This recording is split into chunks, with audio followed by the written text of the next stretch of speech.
Everyone, welcome back to commerce Adda with Divya. आज हम एक बहुत ही इंटरेस्टिंग टॉपिक करने वाले हैं जिसका नाम है एन्युटी। ये एन्युटी बहुत ही इंपॉर्टेंट टॉपिक है टाइम वैल्यू ऑफ मनी का। बट बिफोर स्टार्टिंग दिस, इससे पहले हम ये देखेंगे क्या कि हमने क्या पढ़ लिया था। तो जैसे कि फ्यूचर वैल्यू हमने देखा था कि अगर सिंगल कैश फ्लो होता है, जैसे अगर हमने सिर्फ 1000 डिपॉजिट करा 1 साल के लिए, 2 साल के लिए, 10 साल के लिए, तो फ्यूचर वैल्यू उसकी उस टाइम पीरियड के बाद कितनी होगी, ये चीज हम सीख चुके हैं। हमें ये भी पता चल गया कि अगर कंपाउंडिंग एक से ज्यादा बार होगी तो हमें कैसे कैलकुलेट करना है, ये भी हमें पता चल गया। कैसे इंटरेस्ट कैलकुलेट हो रहा था, ये भी हमने क्लियर कर लिया। तो ये सारी बातें हमें क्लियर हो चुकी हैं। तो इसमें थोड़ा सा और एडिशन करते हैं।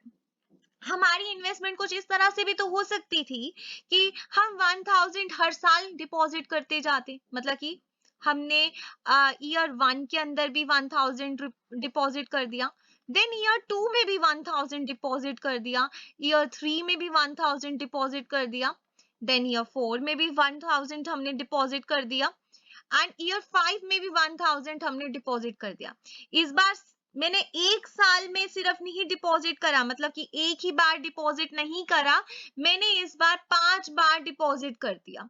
और अब मैं जानना चाहती हूँ कि 5 साल जब पूरे हो जाएंगे तो मेरी ये इन्वेस्टमेंट की क्या फ्यूचर वैल्यू होगी। तो मैं जानना चाहती हूँ कि जब मैं ऐसी कोई इन्वेस्टमेंट करूं जहां पर मैं 1000 हर साल डिपॉजिट कर रही हूँ और वो एक डेफिनेट पीरियड के लिए कर रही हूँ, जो कि इस केस में 5 साल के लिए है, और मुझे पता है कि मेरी इन्वेस्टमेंट पे मुझे 10% इंटरेस्ट अगर मिल रहा है, तो मैं जानना चाहती हूँ कि वो जब 5 साल कंप्लीट हो जाएंगे तो उस इन्वेस्टमेंट की क्या वैल्यू होगी। सिंपल सी सिचुएशन है जहां पे मेरे को बस इतना सा पता है कि मैं अगर ऐसा कुछ इन्वेस्टमेंट कर रही हूँ तो मुझे जानना है कि उसकी क्या उस फ्यूचर वैल्यू होगी, 5 साल के बाद मेरे हाथ में क्या पैसे आने वाले हैं। तो इस केस में हम क्या करते हैं, हम क्या देख रहे हैं कि पहले ही पता करना चाहते हैं कि 5 साल के बाद क्या रिजल्ट आने वाला है। वो 5 साल के बाद रिजल्ट जो आने वाला है उसे पता कैसे किया जाएगा, यही आज हम सीखेंगे। तो एक सिचुएशन लेते हैं, एक सिचुएशन हम देखते हैं यहाँ पर क्या है कि हमने डिपॉजिट करा 1000 ईच ईयर हमने डिपॉजिट करा, to be made at the end of each of the next 3 years. हमने उसको 3 साल तक के लिए डिपॉजिट करा है फ्रॉम टुडे। आपको ना फाइनेंस में एक बात का ध्यान रखना है कि क्वेश्चंस की जो लाइंस हैं उसे अच्छे से समझना है। जैसे उन्होंने कहा कि फ्रॉम टुडे, आज को छोड़ दो, उसके बाद की जो ईयर्स हैं उसमें उसने इन्वेस्टमेंट करना शुरू किया। 1000 डिपॉजिट करा each year to be made at the end of each year of the next 3 years. तो नेक्स्ट 3 इयर्स के साल के हर एंड में उसने 1000 रुपीज डाले फ्रॉम टुडे, आज को छोड़ दो। तो क्या कहना चाहता है कि जब ईयर 0 होगा तो उसने कोई इन्वेस्टमेंट नहीं की। ये 0 का मतलब क्या है, आज की बात है, प्रेजेंट की बात है।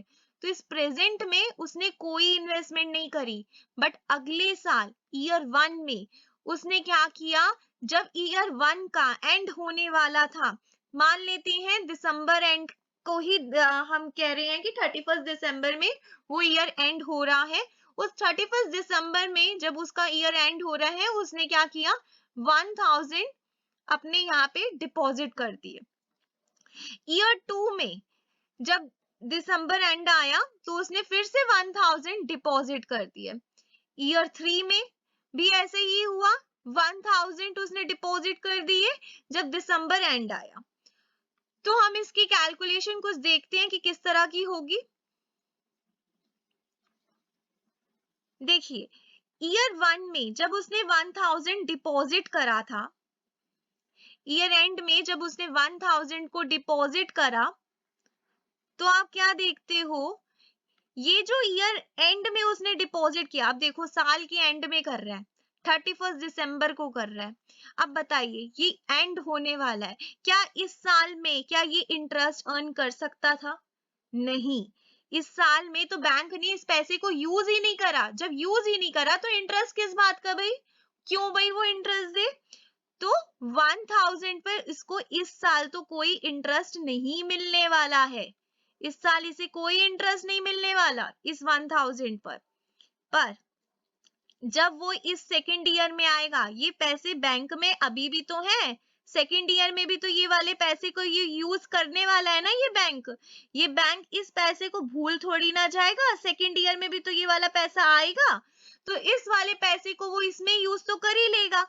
अब क्या हो रहा है, जनवरी, मान लेते हैं ये ईयर जो है ना 2019 है, ये 2020 है, ये 2021 है। इसे कैलकुलेशन करने में आपको भी इजी होगा, आपको समझ में आएगा। दिसंबर 2019 में उसने क्या किया, डिपॉजिट करा था बैंक के अंदर। उसने जब 31 दिसंबर 2019 को डिपॉजिट करा, इसको इस साल तो कोई इंटरेस्ट नहीं मिला।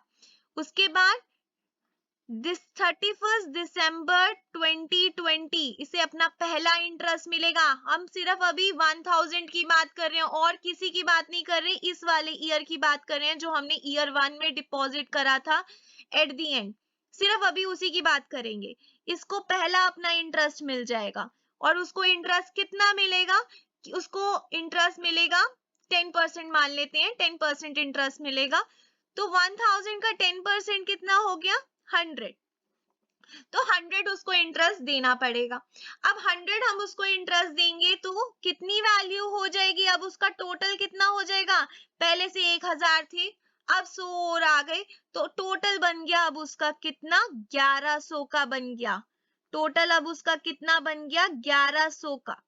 1100 का टोटल अब उसका बन गया। अब क्या होता है आपको पता है, ये कंपाउंडिंग होती है फ्यूचर वैल्यू। हम जानना चाहते हैं ये जब 3 साल खत्म होंगे तो कितना उसकी इन्वेस्टमेंट की वैल्यू होगी, तो हम बेसिकली क्या जानना चाहते हैं, कंपाउंडिंग करना चाहते हैं ना। तो ये 1100 है, ये अगले साल वापस से जाएगा।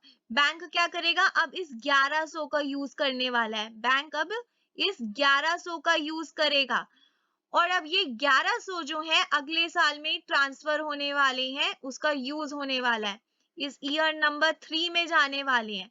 और जब ये ईयर 3 में जाएंगे तो अब क्या होगा, अब बैंक इसको भी तो यूज करेगा टिल 31 दिसंबर 2021। इस पूरे 1100 को इस साल में भी यूज किया जाएगा, तीसरे साल में भी।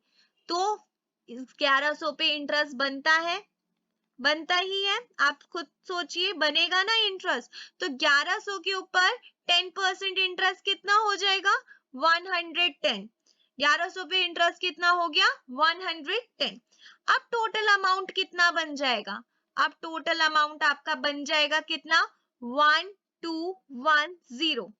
1210 मैंने क्या किया, इस इंटरेस्ट 110 को जस्ट इस टोटल के साथ, जो पहले वाला 1100 था उसके साथ बस टोटल करो और पता कर लिया कि अब टोटल मेरे पास कितना आ जाएगा, 1210।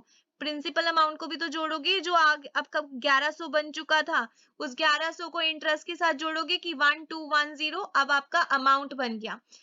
इसका क्या मतलब हुआ कि 31 दिसंबर 2021 आते आते आपके ये जो 1000 है, ये पहले साल का जो 1000 है वो क्या बन चुका होगा, 1210। 1210। तो आपको इतनी बात समझ में आ गई कि कैसे इस पहले साल के 1000 पर हमने इंटरेस्ट लगाया और वो at the year end of third year वो कितना बन गया, 1210। तो अब ये बात को याद रखेंगे, 1210 बन गया। just a second।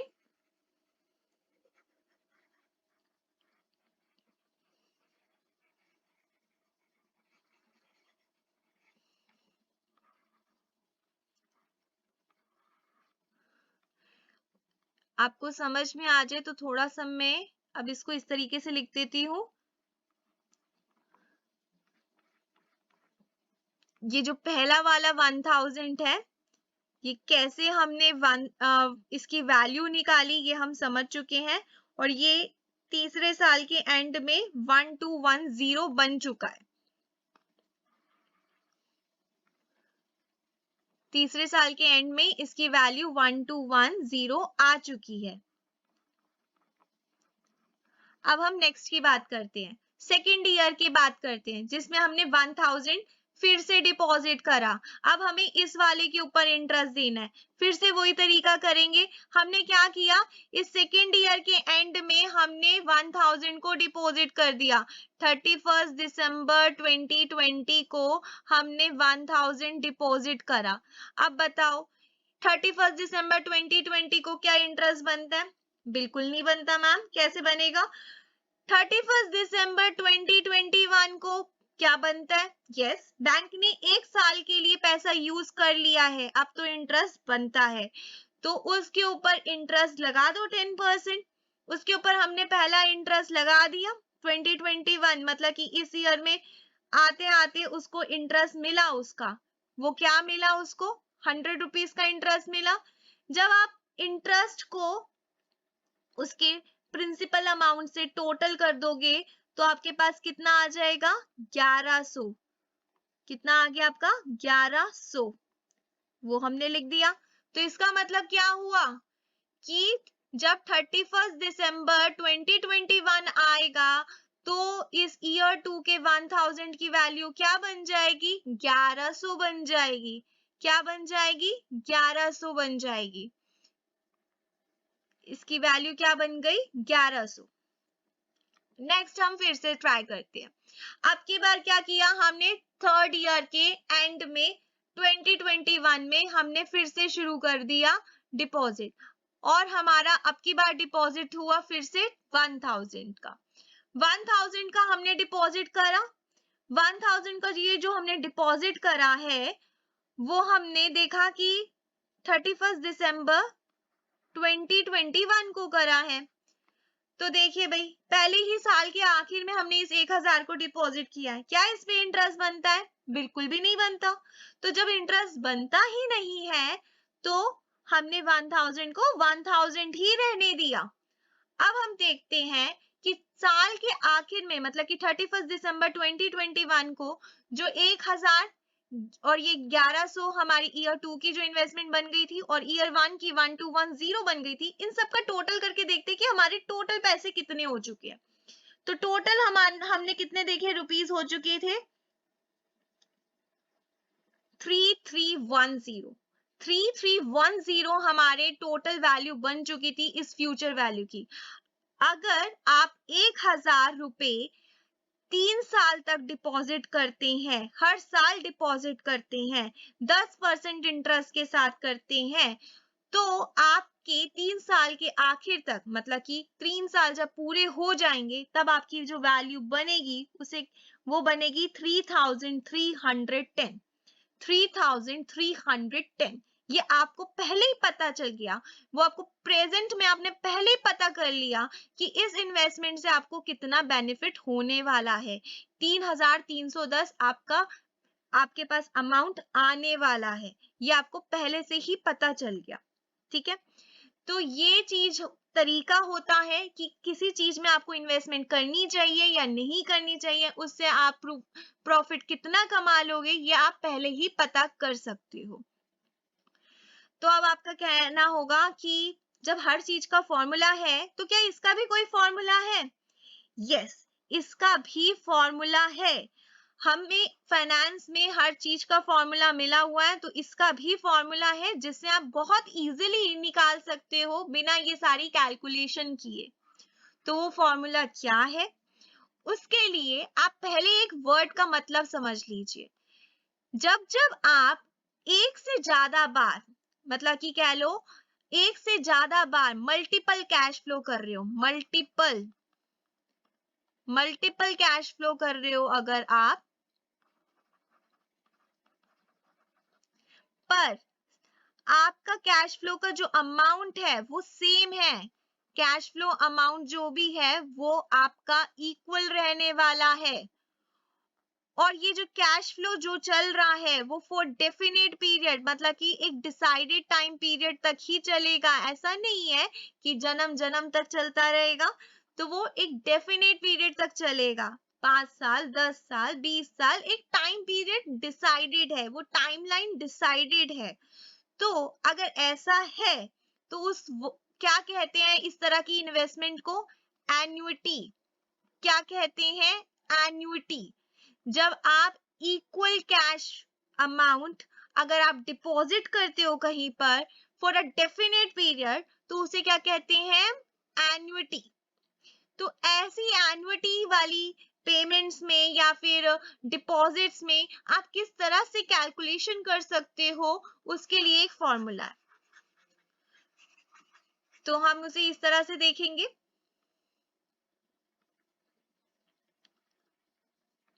हमें बस सिंपली ये लिखना है कि हमें क्या पता करना है।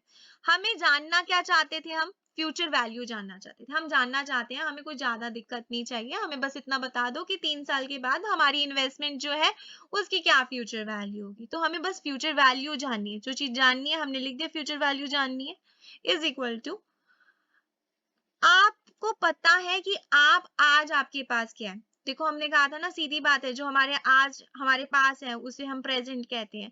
तो हमें पता है कि 1000 जो आज हमारे पास है, जो हम उसको इन्वेस्टमेंट करने वाले हैं, ये हमें पता है। तो ये आज की बात है। पर ये जो 1000 है हर साल पे करने वाले हैं। तो 1000 क्या है? इक्वल अमाउंट है, और मैंने कहा कि जो इक्वल अमाउंट होता है उसे हम क्या कहते हैं? एन्युटी कहते हैं। तो हम क्या लिखेंगे? एन्युटी। एन्युटी, प्रेजेंट वैल्यू की जगह क्या आ गई? एन्युटी आ गई। एन्युटी मल्टीप्लाई बाय, देखो इसका भी एक फॉर्मूला होता है, बट आप सीधा ही आप चाहते हो अगर कि इसकी वैल्यू आपको डायरेक्टली पता चल जाए, जैसे आपको पता था ना फ्यूचर वैल्यू निकालना है तो आपको सीवीएफ से मल्टीप्लाई करना है, वैसे ही अगर आपको एन्युटी निकालना है ना, तो एक नया टेबल आ जाता है जिसे कहते हैं CVAF। CVAF, तो CVAF R, N। तो हम कैसे करेंगे? ये जो एन्युटी है वो आपका कितना हो गया? वो है 1000 मल्टीप्लाई CVAF। CVAF आपका किस रेट पे आपको निकालना है? 10% पे निकालना है। कितने टाइम पीरियड के लिए निकालना है? 3 साल के लिए निकालना है। 1000 मल्टीप्लाई बाय, अब फिर से देख लेते हैं कि टेबल किस तरह से इस केस में देखी जाएगी।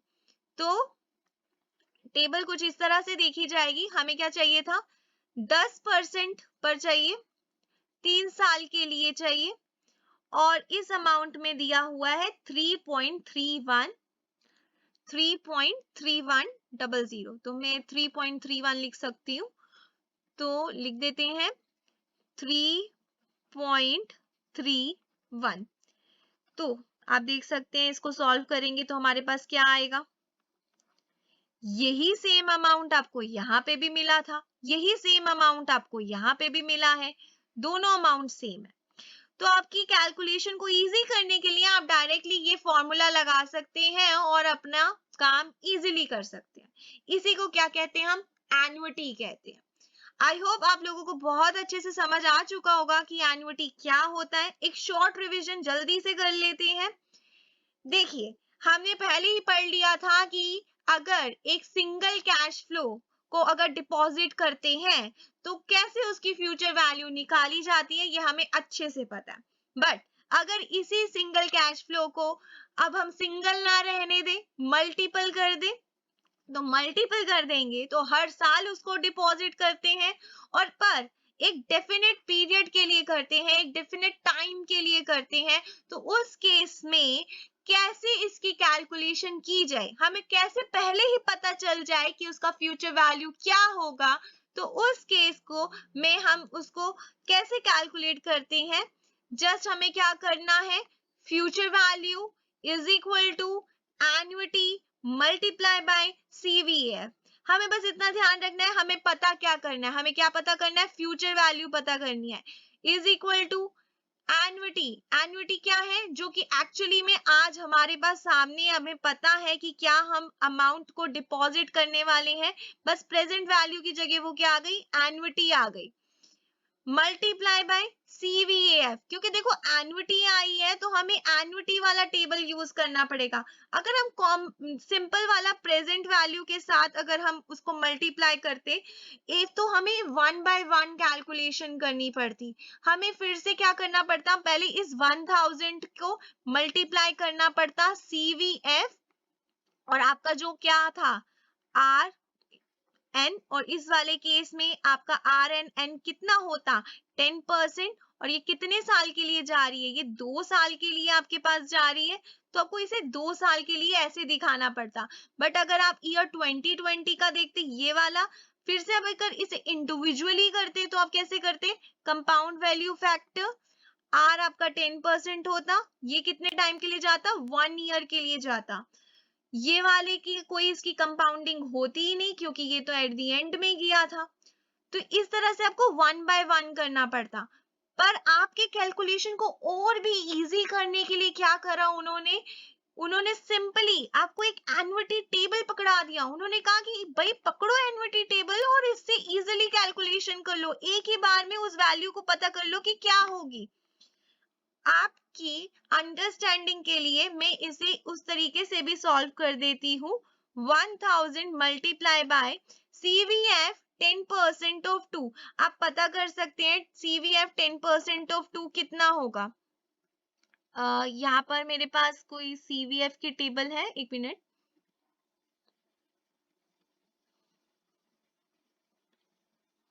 लेट मी चेक, CVF का टेबल इसमें मिल जाए तो मैं आपको इसमें ही दिखा देती हूँ।